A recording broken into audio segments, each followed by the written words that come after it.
All right, and now rounding out the day, we have Greyson Buckingham. Everyone's been really excited to hear this talk today about Disa Technologies and their uranium remediation technology.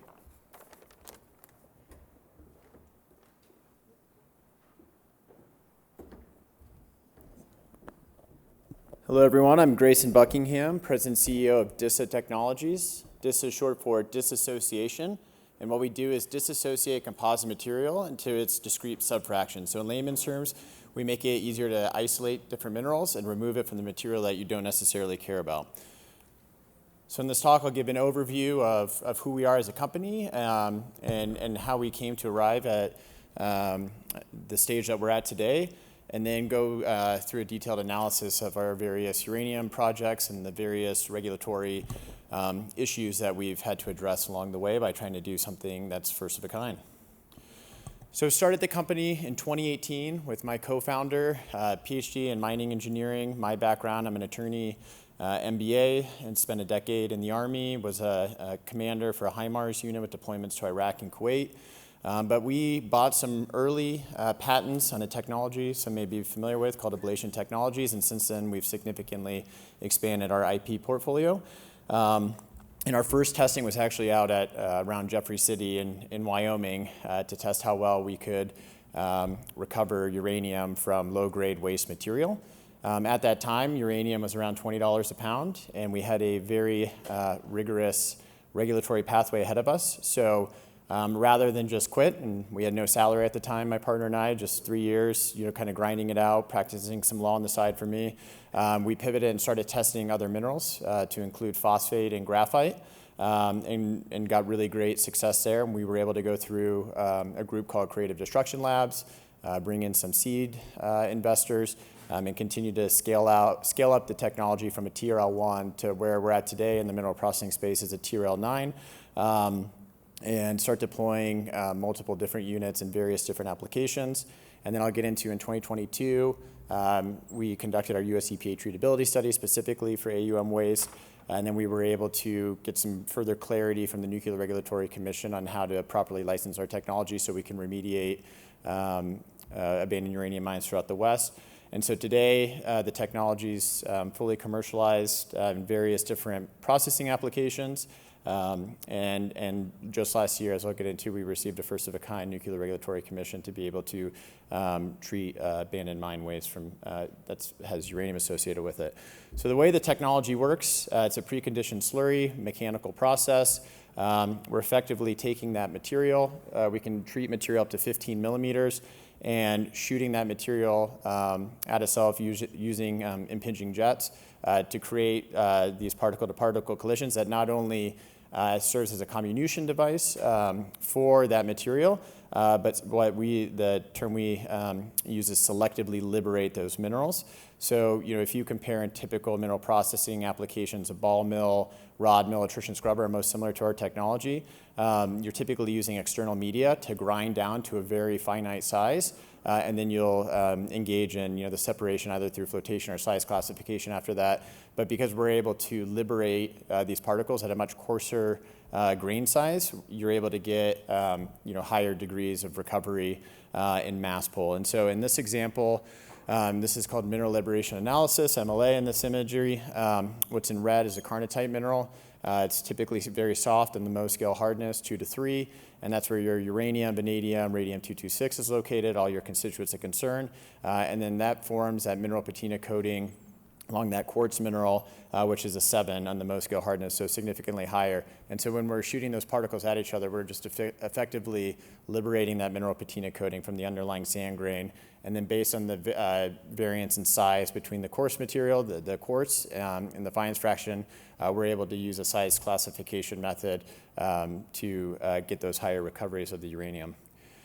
And so this is, we've tested by now over 50 different sites of abandoned uranium mine waste. But typically what you'll see before HIPSA, if you were just to separate everything by size before engaging in that particle-to-particle collision and liberation, you see uranium still present every size fraction. So you're not able to get that high degree of separation. But after engaging in that particle liberation, you can see, we're getting very high recoveries here in the minus 270 mesh, so very fine fraction with limited mass here, 15% of the overall mass. So it helps serve as this remedy optimizing solution. A key tenet of CIRCLA is waste minimization. So now you've got, a much higher degree of those constituents of concern, a much finer mass size that's easier to deal with.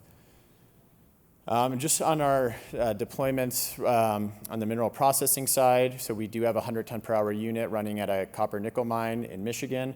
We're seeking higher recoveries of nickel and copper. And then we have a 50 ton per hour unit that's been running at a phosphate mine for almost a year now, where we're seeing significant reductions in MgO and much higher recoveries of P2O5. And then we're going to be shipping a 100 ton per hour unit to Australia this year. In addition, we've got a dozen pilots from Mexico, Turkey, Brazil, from all types of applications, from gold, iron, silver, et cetera. And we're also backed by a very strong group of institutional investors. Valor Equity Partners, they were early investors in SpaceX and Tesla, and they've been very integrated in this current administration. And then on the other side, so forming good bipartisan support even on our cap table, backed by Galvanize, whose co-chairs are John Kerry and Tom Steyer, who currently stepped aside to run for governor of California. And then Evoke Innovations, whose LPs include Rio Tinto, Mitsubishi, Vale, et cetera. In addition, we have Constellation as a strategic investor, which we're very excited about. They're the largest purchasers of uranium in the United States and have been very supportive of our efforts, as it's a passion of theirs to see the sins of the past rectified from all these abandoned uranium mines that have been sitting on the surface for decades. And then in addition, we're backed by Halliburton, and hopefully we'll be able to disclose one of the largest mining companies in the world recently joined our cap table. So we have over 60 employees. We're based in Wyoming. We have an office in Denver. And then a presence globally. So the history of uranium production, as I'm sure a lot of the folks in this room are very well familiar with, during the Cold War, the Atomic Energy Commission in particular incentivized as much production as possible to help our war efforts. There were really not a lot of regulations in place until the early 1980s. The Atomic Energy Commission was incentivizing production through very high offtake agreements, as well as just payment of cash if you could show that you had a producing mine. And so a lot of the material that we're talking about, to be clear, is waste rock, not tailings. So this was material that was mined out of the ground. It was too low grade to go to a mill and be converted to U3O8, and so it was just left on the surface. And in the 1980s, when we hit peak uranium production, that material, a lot of those companies went bankrupt. There were no bonds on a vast majority of these sites. And so those waste rock piles continue to sit on the surface today with a vast majority of those that have not even been touched.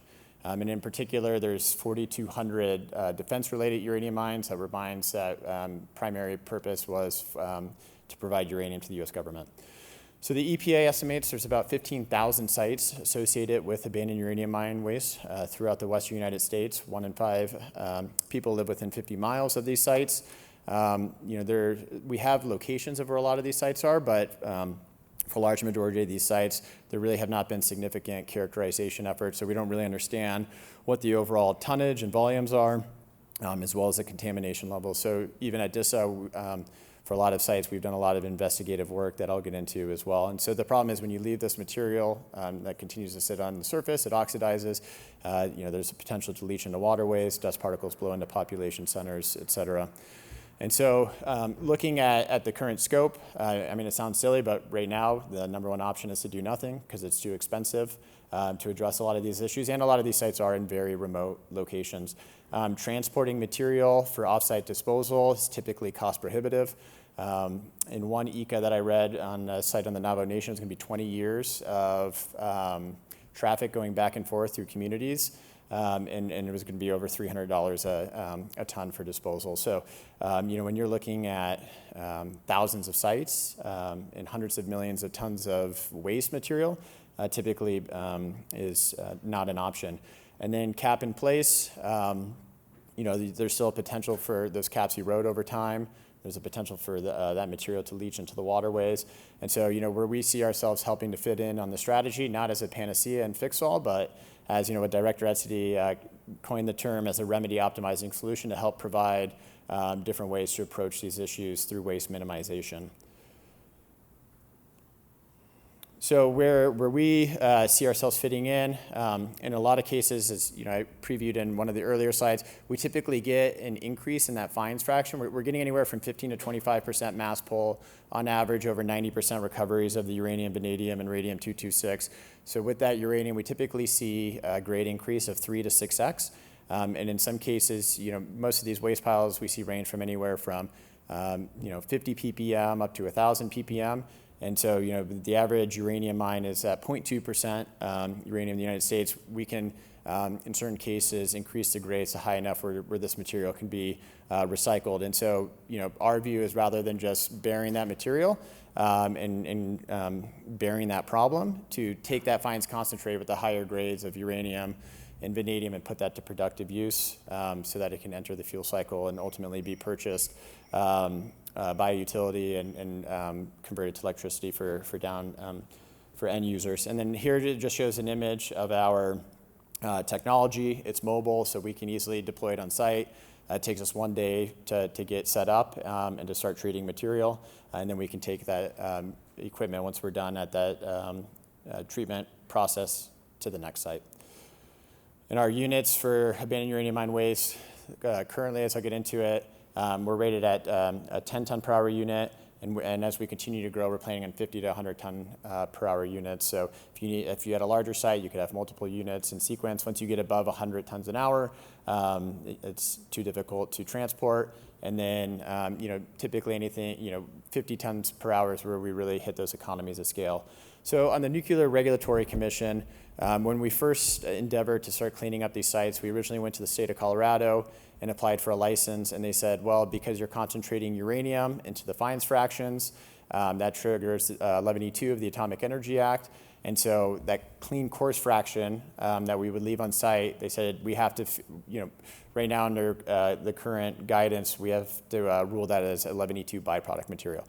And so ultimately what that meant is that we would have to go get a specific license for every single site we went to. Those licenses take years, cost significant amounts of capital, and it just would not be a workable model, nor did it make sense because our primary intention was for the remediation of these sites. So they said, well, you can take it up with the NRC. So we applied with the Nuclear Regulatory Commission, and the staff told us, despite all the positive benefits of your technology, we currently feel hamstrung by the current guidance. And so you can apply for a whole bunch of exemptions under Appendix A. However, you're going to still have to fall under that milling framework. And again, we said, this doesn't make any sense. This inhibits remediation and innovation in the space. These sites have been sitting here for 40 plus years. And with this type of regulatory framework, these sites are going to continue to sit here for another 40 plus years. So we had meetings with the commissioners. They ultimately issued a staff requirements memo where they asked the staff to put together every option on how this technology and technology similar to ours could be regulated. And in 2024, the NRC commissioners voted unanimously to regulate us under what's called a service provider's license that effectively grants us a license to possess source material, so anything above 0.05% uranium.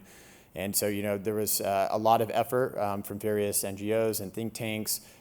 Senator Kelly and Senator Lummis were the largest champions in the U.S. Senate, and then Navajo Nation as well, that helped really bring a lot of common sense to this issue. And so once the commission reached that vote in 2024, we resubmitted our license under that service provider license framework, and in September of 2025, we were issued first of a kind license to be able to deal with and address this abandoned uranium mine waste issue.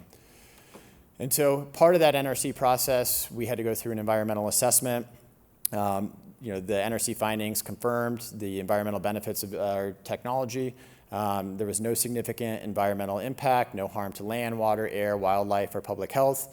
In fact, protecting water resources by eliminating leachability of the contaminants, reducing long-term contamination risks, restoring that land to productive use.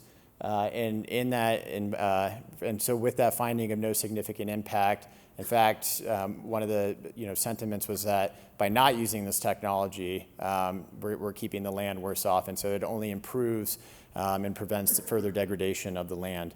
And so with that environmental assessment, our NRC license basically allows us to go on federal lands in most of the states in the western United States. We still have to submit a pre-mobilization notification. So every site that we go to still has strict oversight and different cleanup standards that we have to specifically meet, which I'll get into in a little bit. And in addition, in July of last year, it was exciting for Secretary Burgum to sign SO 3436, which specifically addressed remediating abandoned uranium mine sites and recovering critical minerals from these abandoned uranium mine sites.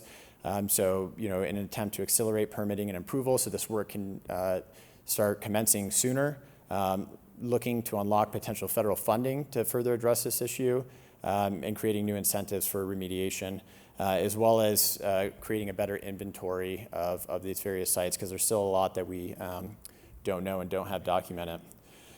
And so just overview for sites under our NRC license. So typically, as a company, before we go to a site, we'll do a full characterization of that site so we know all the contaminants that we're dealing with and to the degree those contaminants are on that site, as well as volumes. We then have to submit what's called that pre-mobilization notification. And so the NRC then has a 90-day window to review our PMN to say, yes, everything's satisfactory. If it's not, then we have to update that. In addition, on federal lands, like for example, a lot of these sites are on BLM. So 75% of these sites are on federal and tribal lands. So on most of, it's BLM, Forest Service. We have to submit a plan of operation. And then we also have to work with that state mining department as well. So like for our first site that we just submitted is in the state of Colorado, so we had submitted that through BLM and DRMS. And then there's additional permits that may be required depending on that site. So looking just last month, we submitted our first site through our NRC license. It's a site in western Colorado. There's approximately 3,500 tons of material, at grades of around 0.04% uranium, so looking at just roughly 2,800 pounds of uranium. And so we had to submit that plan of operation with the BLM, a mine permit with DRMS, as well as our pre-mobilization notification with the NRC. We're hoping for all that to be concluded in the next 2 months. And as part of our NRC license, we have to go treat a site that's less than 12,000 tons first so that they can evaluate all of our metrics. And then once we're able to demonstrate that we're effectively able to restore those lands, then it unlocks the rest of our NRC license. And then, so to be clear on the NRC, that jurisdiction does not pertain to CERCLA sites. So for CERCLA, we have to meet the substantive standards of what our NRC license required, and that's why it was so important for the work that we're doing and you're planning on continuing to do in the Navajo Nation is to have this question resolved because as it falls under EPA jurisdiction, they need to know how to best properly regulate the technology. And so for sites on the Navajo Nation, those 523 sites that have been discussed earlier in this conference, those are all CERCLA sites and fall under EPA jurisdiction. And so we began working with the Navajo Nation, discussing this as a potential tool to help address the abandoned uranium mine situation in 2019, where we presented to DURAC in 2020 and 2021. We did early testing on the old Church Rock mine with very positive results, which subsequently the Navajo Nation EPA asked the US EPA to conduct a full treatability study. So in 2022, we deployed one of our smaller units down to the Navajo Nation to 3 different sites and really looking at how effective is the technology, how economic is it, and does it work on a wide variety of material. So there's a very comprehensive US EPA report on that treatability study, which was published in 2023. And then from there was just a lot of informational sessions that we engaged in. Currently, there are 5 chapter house resolutions in support of this method to address cleaning sites up via waste minimization, as well as Navajo Nation signed MOU in 2024. And in 2025, we executed an agreement with the Navajo Nation to begin cleanup at a time-critical removal action at the old Church Rock mine site. And now we're planning on doing that cleanup later this year.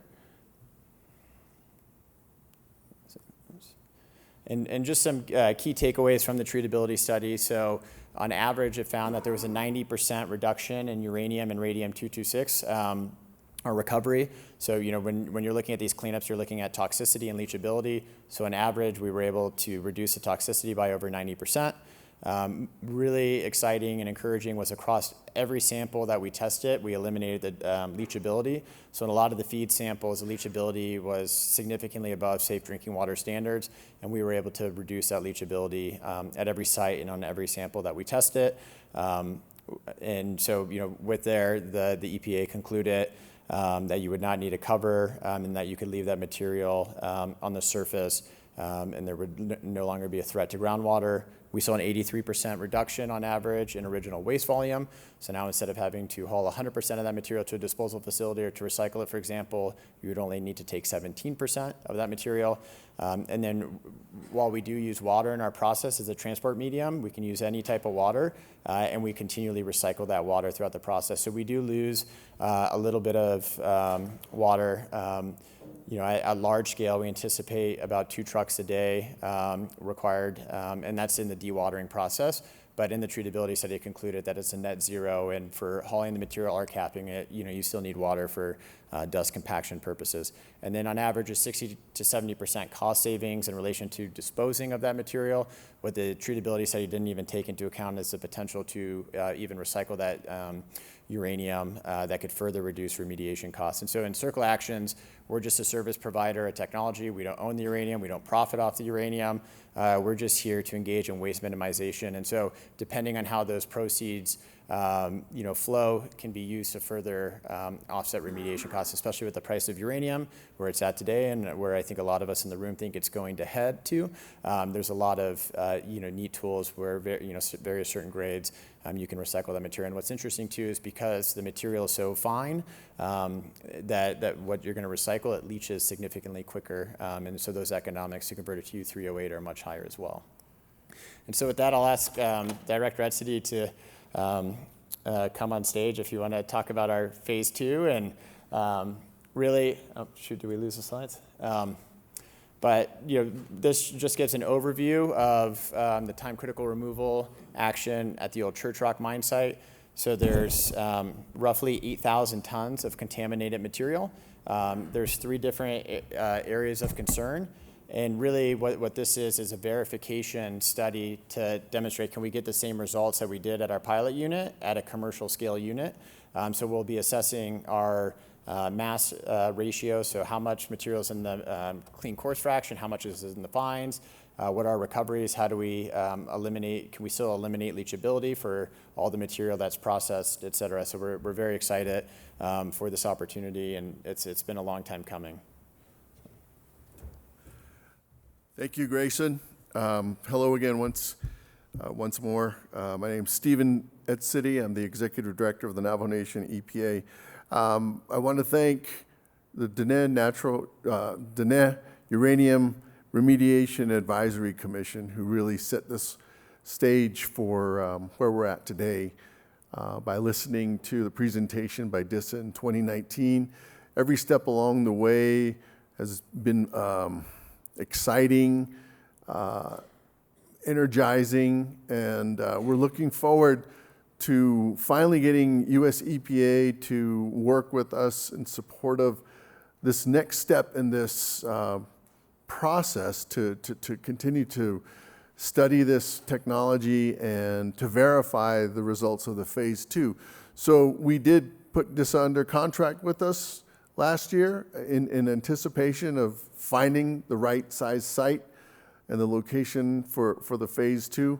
We've selected the old Church Rock mine site in Church Rock, New Mexico. Last week we had an information session, probably the 3rd one, with the Church Rock chapter itself and their Community Land Use Planning Commission and members of the Church Rock chapter. By and large, everybody's trying to hold their seats and look for when the site will start getting to work on site equipment deployment and cleaning up this site. The site has undergone prior time-critical removals, but those have largely not resulted in any actual removal actions, just moving stuff from one place on the site to another site, another place on the property. We're working with Laramide and New Fuels. It's their property, and they've been committed to do the site cleanup of the legacy waste that's on the surface. So that's where we're really concentrating our efforts, addressing these legacy issues, and at the same time looking for a better way to result in the types of cleanups that we've always expressed, that we have better use of the land afterwards, and we have better protections for groundwater going forward, and that we have an ability to bring resources back to maybe help pay for the cost of recovery. There's not a whole lot of new money out there that we're going to continue to ask the taxpayers to help out with. We've sued as many people as I think we can sue. The PRPs that we have on the list that are back now to help with the cleanup is still not enough. There are some abandoned sites that are just completely orphaned. We still have 230 sites with no PRPs and no funding associated with them. And so while we have a good effort on the target and the universe that we have set up for cleanup, we still think it's better to find the best way forward in actually doing the cleanup. And so this technology is going to do that. We're going to continue to test it in stages. And we're looking forward to getting this started. The legal documents for this time-critical removal action have been signed off by the federal government. US EPA and Laramide executed those documents at the beginning of this month. And so now we're just finalizing the scope of work, and we hope to see equipment being mobilized for the first stage of the cleanup, which is consolidation of the material. We're looking to treat up to 8,000 tons of material, and we're hoping to have analytical results by fall of this year. So with that, I'll turn it back over to Greyson.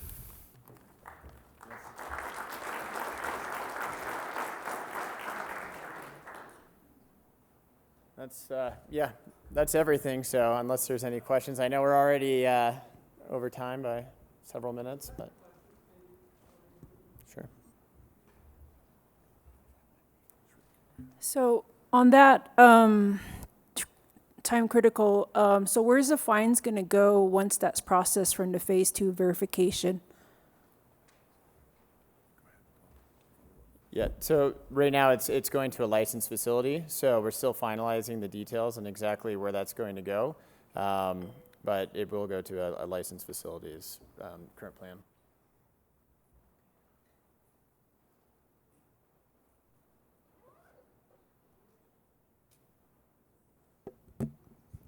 Good afternoon. My name is Leona Morgan, and I am actually on the DURAC, the Uranium Remediation Advisory Commission.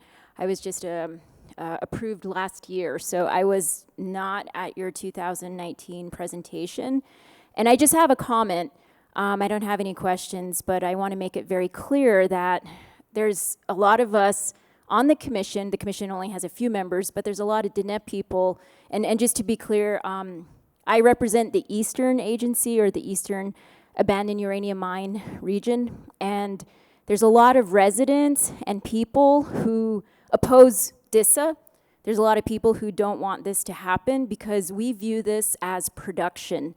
As you showed in your flowchart earlier, the idea of reprocessing is production. This is not cleanup. This is just putting waste back into the production stream and then dumping it on our neighbors at the Ute Mountain Ute community at the Energy Fuels mill. And so right now, the Navajo Nation has a law that prohibits uranium production, and it's still in place. I know Director Etsity will continue to cite that this law can be changed at any time, but right now, this is our law. And we want you to respect our law, because when you're bringing uranium production to a place that has already been harmed. And this is only a few miles south of the world's largest uranium spill at the Church Rock site, which I haven't heard anyone here talk about at all. The Church Rock spill was on July 16th, 1979. But I just want to make it very clear, this is production. This is not cleanup. When you're recycling or reprocessing, this is not cleanup. You're just making more of a mess. And that is prohibited by our law, which is still in place, which is the Diné Natural Resources Protection Act. So this is just a comment, just to let you know, not all Diné people support this. And Navajo Nation, as our acting government, we have many Diné people who oppose our own government. And so this is not, Mr. Etsidi is speaking on behalf of the work he's doing, but this is not representative of all Diné people. I just want to make this very clear. There's a lot of people who oppose this, who are working on resolutions, and to fight this, to stop it. So that's my comment. Thank you so much. Thank you, and I'll respond with another comment just to set the record straight. For our NRC license, we can only deploy this technology for abandoned mine waste. So it is not an extraction technology under our NRC license. In addition, with the CERCLA sites, as I just outlined on our treatability study key findings, we only make the site better. So, on average, removing 90% of the toxicity, eliminating leachability. That's what we're going to be doing in our phase 2 verification study. This has been, something that our team, in particular, is very passionate about, because these sites, settlement funds have been sitting in the coffers for over a decade now, and there's been no meaningful cleanup. And so, as President Nygren stated, a safer, sooner method. And as I mentioned during my presentation, we don't view this technology as being a panacea. There's a wide variety of different cleanup standards that need to be met, but this is a tool that can remove the toxicity and eliminate leachability in a very effective manner. So I don't know if there's...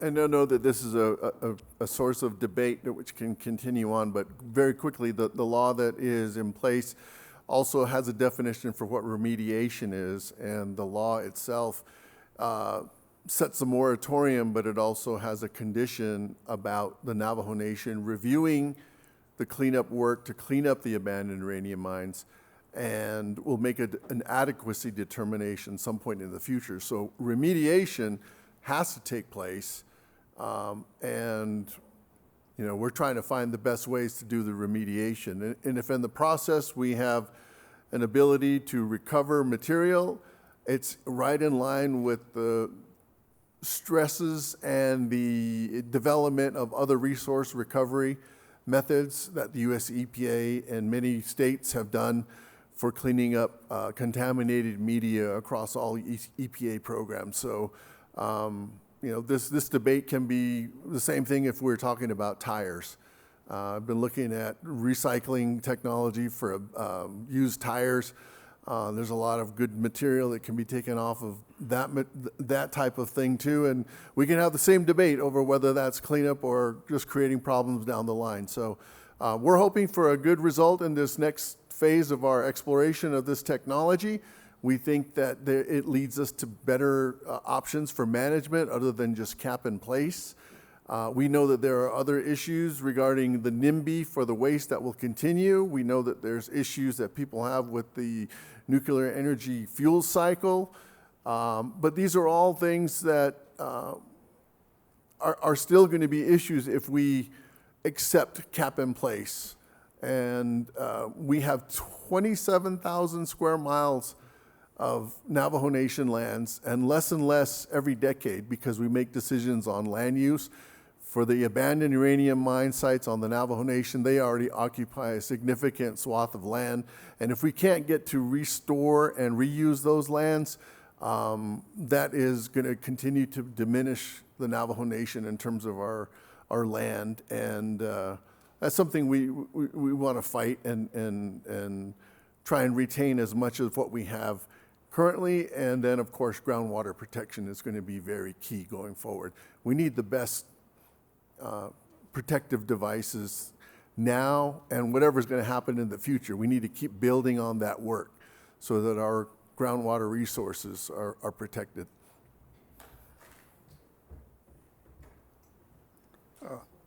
Okay, one more. Thank you. I just want to make the corrections. There are 31 chapters in Eastern Navajo Agency, and they passed a resolution supporting HIPSA and Disa. And at the beginning, and then a group formed themselves called Disa. And so they presented a resolution to rescind the resolution, and the same Navajo chapters tabled it. And so they said, let's go on with this technology and work with it and try to clean up the AUM sites on Navajo Nation Eastern Agency. So I just wanted to mention that and make that correction. So, you know, and we take that as a big support from the Navajo chapters in Eastern Navajo Agency. Thank you. Yep, thank you for your comment. So thank you, everybody, and happy to answer any questions offline. I'll be around for the rest of the evening, and you know, we want to continue to, you know, there's a lot, you know, that we're continuing to iterate on. We want this to be a transparent technical process. You know, it's, you know, first of a kind NRC license, a new way to approach this issue, and so we look forward to continuing to drive forward on that path. So thank you.